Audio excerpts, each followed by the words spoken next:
Bom dia, amigos e amigas, bom dia, senhores e senhoras. Eu sou Daniel Nonato. Obrigado a você que se faz presente em nossos encontros matutinos. Ontem, sábado, eu não fiz o nosso encontro aqui via YouTube, nem tampouco lá no WhatsApp. Algumas pessoas perguntaram se eu estou bem. Continuo do mesmo jeito ainda, né? Mas fazer o quê, né? Eu não tive tempo, tive que fazer umas provas, umas respostas que eu tinha que dar lá no meu e-mail, alguns cursos que eu estava devendo matéria. Resumindo a história, né? Corri para tentar resolver isso e já estamos no dia 2 de junho de 2024. A metade do ano já se foi. E se aproxima também aí, né, o período eleitoral. Então, começa aí, mais do que ontem, mais do que antes, né, alguns candidatos a se apresentarem aí em nossas paróquias, em nossas igrejas, em nossos grupos de WhatsApp, inclusive, e também em outros lugares aonde podem botar a cara. Então eu já botei um vídeo essa semana, quem está no WhatsApp, eu não botei esse vídeo lá no meu canal, nem vou usar ele aqui, porque existe direitos autorais. E eu não quero ficar me estressando com direitos autorais. Mas eles ressuscitam, né? Os vereadores que estão aí nas câmaras municipais, não sei na sua cidade, mas na minha cidade, vereadores que simplesmente não aparecem durante 3 anos, e aí quando chega para a eleição eles voltam fazendo as mesmas promessas. Parece aqueles maridos, né, que prometem à mulher que vai mudar de atitude e a mulher vai e acredita. Então não acredite neles. Também eu proponho, né, que nós tenhamos a coragem de, antes de votar num vereador que já foi vereador, alguém que candidato já foi vereador ou ainda é vereador, verifique lá o passado, se de fato ele somou, se ele ajudou, se seus projetos de fato colaboraram para o crescimento da sua cidade ou apenas foi mais um comedor do dinheiro público. Eu fico vendo aí um certo deputado falando da privatização das praias e ele dizendo que não é bem assim, que o projeto é para ajudar as famílias pobres. Senhores, eu perguntei isso lá na página desse deputado, desse senador, perguntei para ele, caríssimo senador, que é o relator da PL, né, PEC 0322, perguntei para ele, ele não respondeu. Quem é que tem casa na praia? Quem é que tem mansão na praia? Quem é o beneficiário desse projeto? Bom, ele não vai responder, até porque o discurso desse cidadão é um discurso tipo assim, é a favor do povo, mas quando esse favor lhe ajuda e lhe faz bem. Por isso, a nossa indignação, a nossa fala direta e objetiva. Também a gente olha para esse projeto de privatização das praias com muito cuidado, como também houve aí o projeto da fake news, né? Que alguém disse, vai acabar com a liberdade de expressão. Senhores, quem vem para a rede social, quem vem para cá, para fazer desse espaço, dessa rede nossa, um espaço aonde a pessoa, e eu falo a pessoa literalmente, usa esse momento aqui para se, vamos dizer assim, beneficiar, é algo que nos assusta. Por isso, hoje, eu falo hoje e sempre, quem é a favor da mentira só pode estar compactuando com Satanás. Então, essa semana, os queridos deputados de direita, os queridos deputados que são evangélicos, cristãos, eu falei isso na quinta-feira, era no Facebook, né? Eu repito aqui agora, eles são a favor da mentira. E nós sabemos muito bem quem é o pai da mentira. Eu quero que você me diga o nome aí no comentário se quiser. Não precisa, mas se quiser pode colocar. Porque a gente não está aqui para fazer análise desse ou daquele momento. É se olhar claramente esse projeto, a PEC 0322, que se fala em dar vantagens para aqueles que já têm alguma propriedade no mar, facilitar para que a União possa ceder espaços na praia para empresários fazerem resort, etc. e tal, é algo interessante. Sabe por quê? Porque, na verdade, há um desejo de cada vez mais colocar mais coisa privada. Quando alguém fala que quer o Estado mínimo e fala que o Estado mínimo é bom quando ele é contra o SUS, que é o Sistema Único de Saúde, quando ele é a escola pública, sabotando, tirando incentivo, esse alguém certamente está de conluio para que alguém possa ganhar com esse projeto.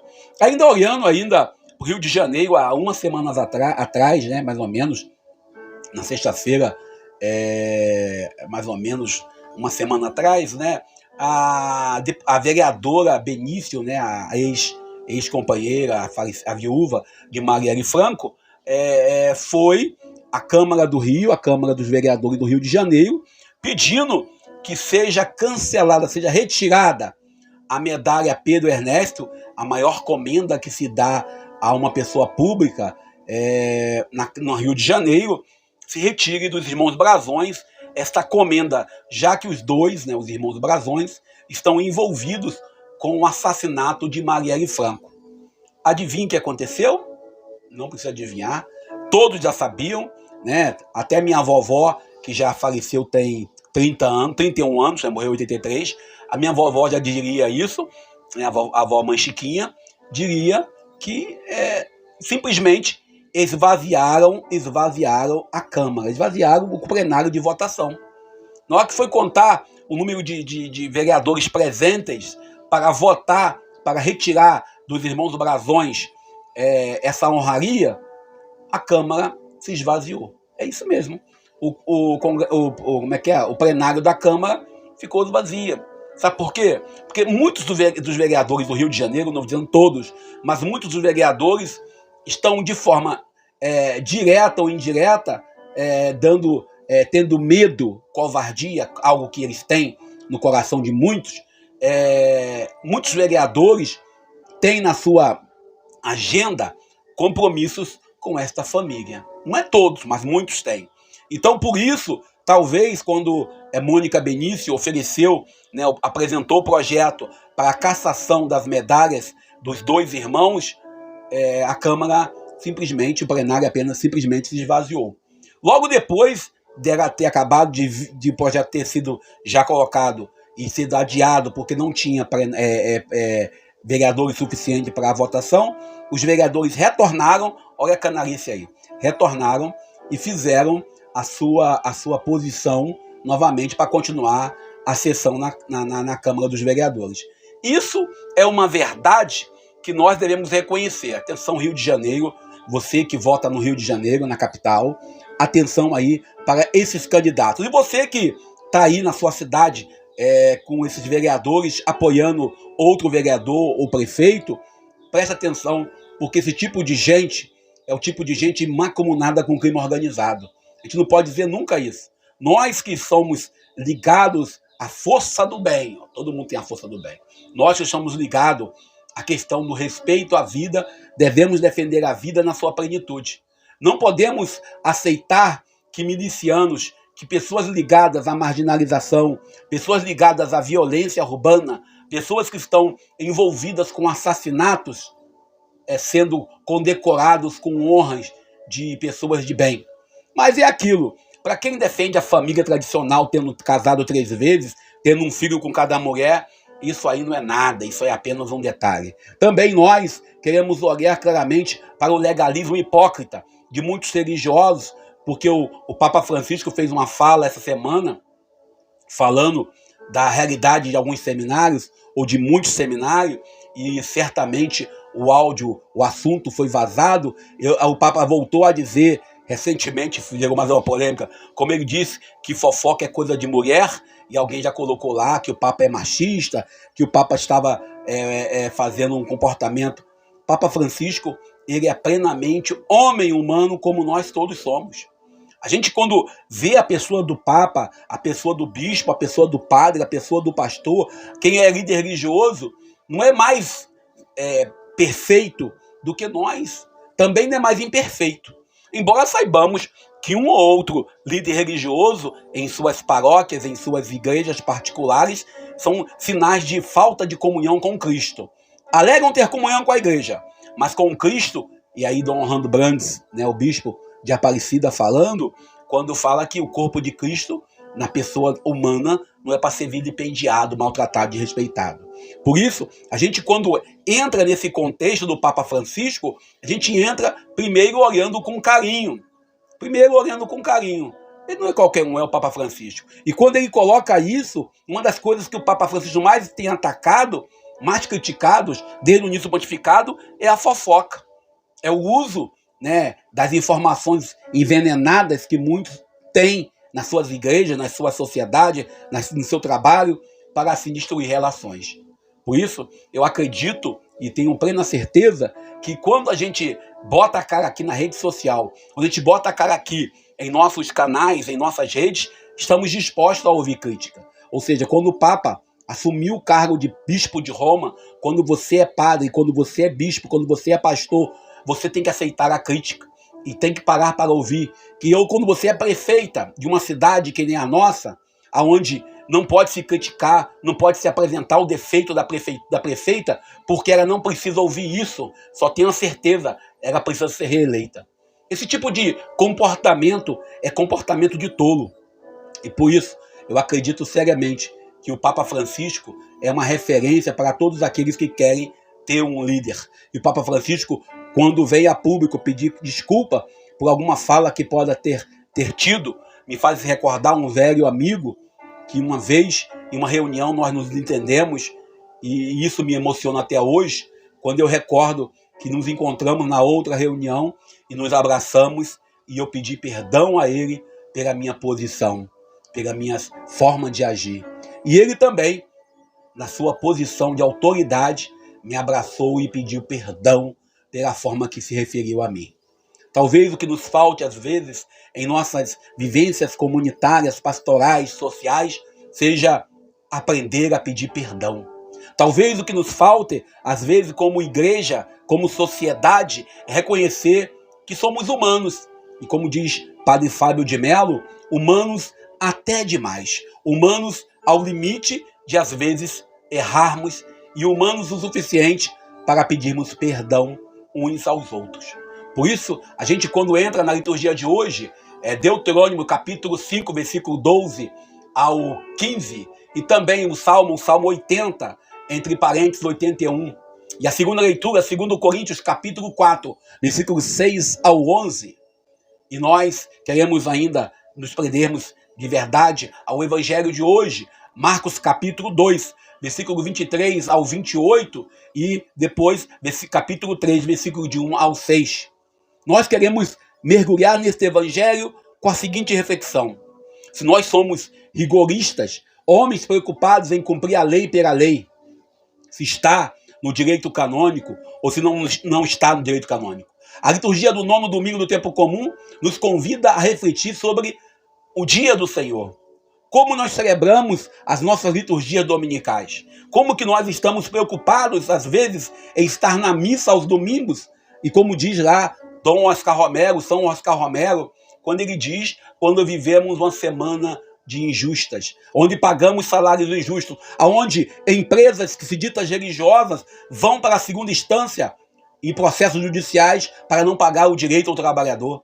Quando você vê claramente que esta mesma empresa, ela demite sem contar, sem respeitar a vida do trabalhador, sem levar em conta toda a história de vida do trabalhador, em nome do economismo, da economia, ou de economês, como alguns falam, em nome desse ou daquele valor do perfil profissional que ele exige, fazendo da instituição uma verdadeira máquina, um verdadeiro negócio, transformando a sua empresa, que agora é empresa, mais do que empresa, mas um sinal de injustiça e de falta de respeito. Chegando a um ponto de cometer, vamos dizer assim, assédio moral em alguns funcionários.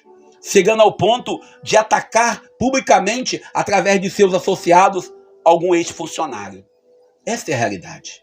Eu não posso, publicamente, dar nomes para evitar processos posteriores.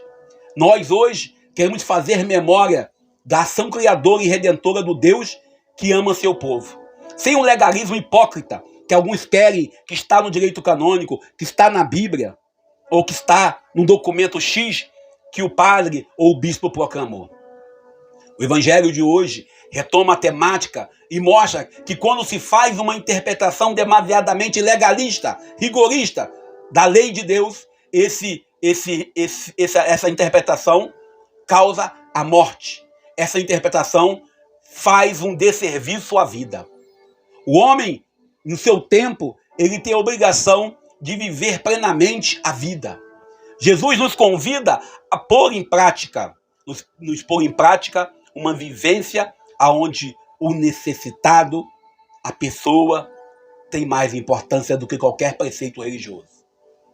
O dia do Senhor, que nós celebramos aos domingos, o dia do Senhor que nós queremos viver no dia a dia, ele não é um dia onde é lhe permitido fazer o mal, ou deixar que o mal seja uma fonte de injustiça, onde o mal tenha vez, aonde diante de um juiz, um diácono vai mentir, diante de um juiz, um padre vai mentir, diante de um juiz, um coordenador de comunidade vai mentir, um ministro leigo de batismo vai mentir, diante de um juiz, mas não só diante de um juiz, mas diante da realidade. E depois vai buscando, nesse processo, formas de não dar o direito ao trabalhador, de não dar direito ao cidadão.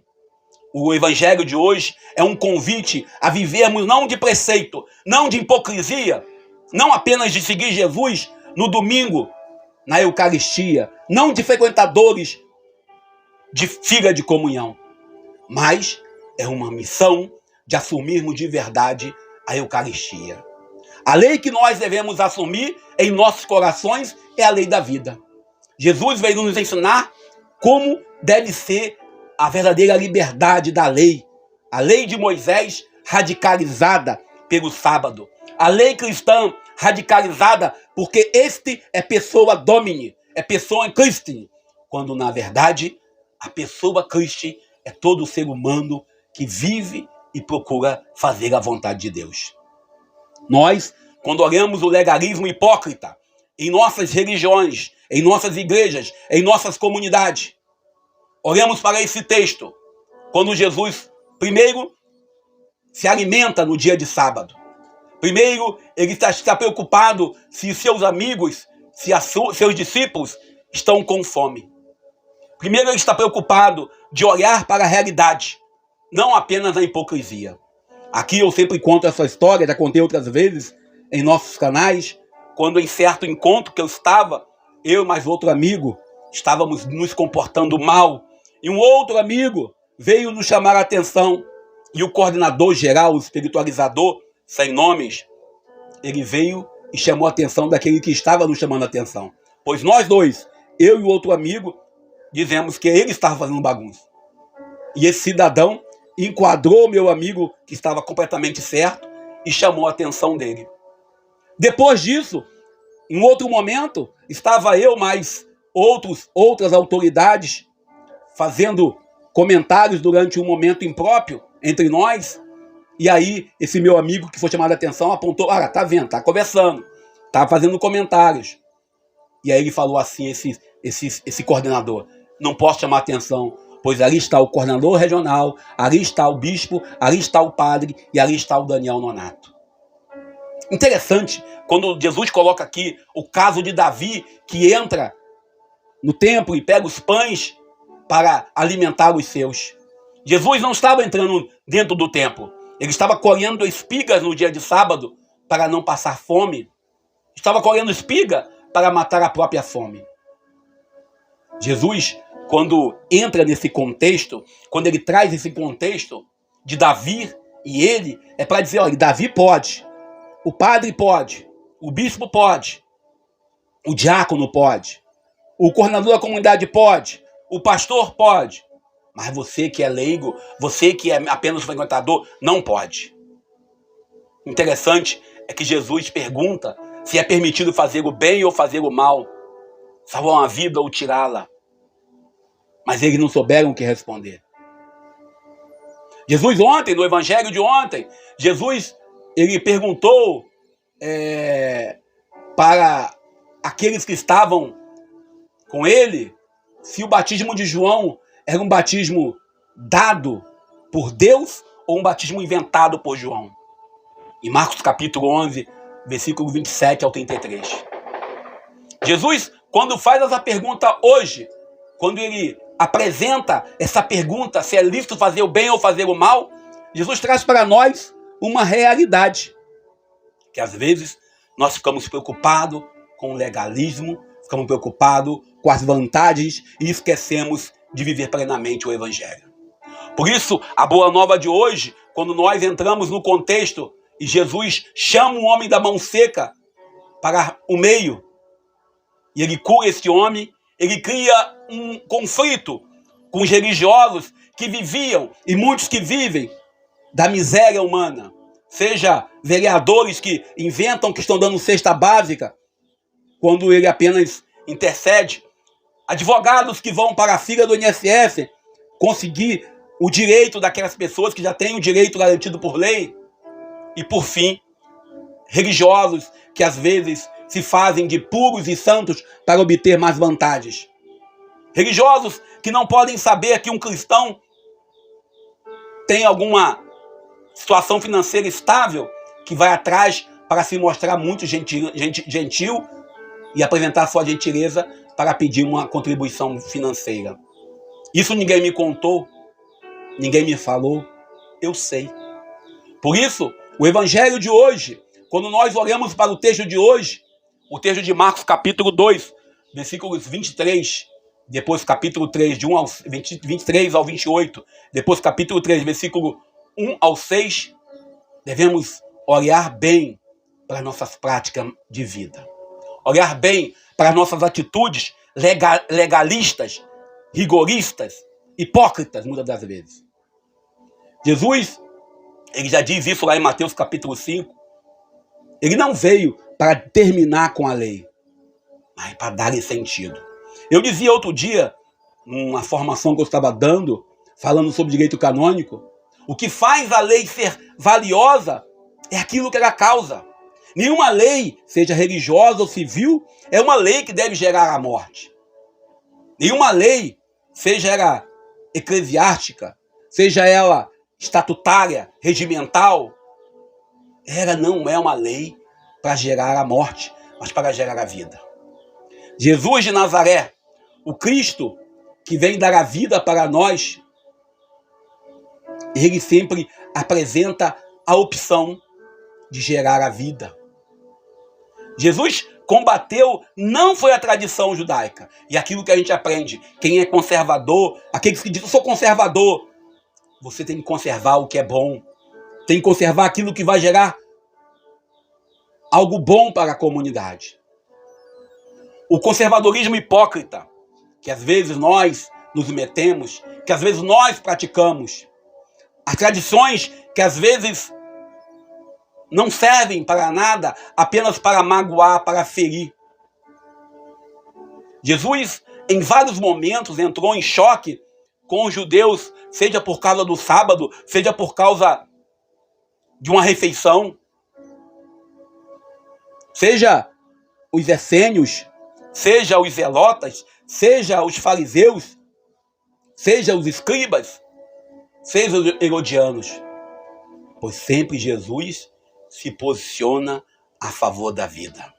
E se nós queremos sermos como Jesus, devemos nos posicionar a favor da vida, dizendo não à mentira, dizendo não àquilo que impede o reino acontecer, votando consciente nas eleições que está chegando.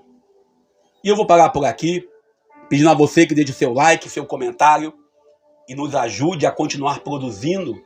Infelizmente ainda desempregado, mas com a consciência tranquila, como diz o velho ditado, cumpri o meu dever, fiz o que deveria fazer e fiz o que é certo. Fiquemos com Deus. Bom dia. Deus nos abençoe e nos ajude. Eu sou Daniel Nonato.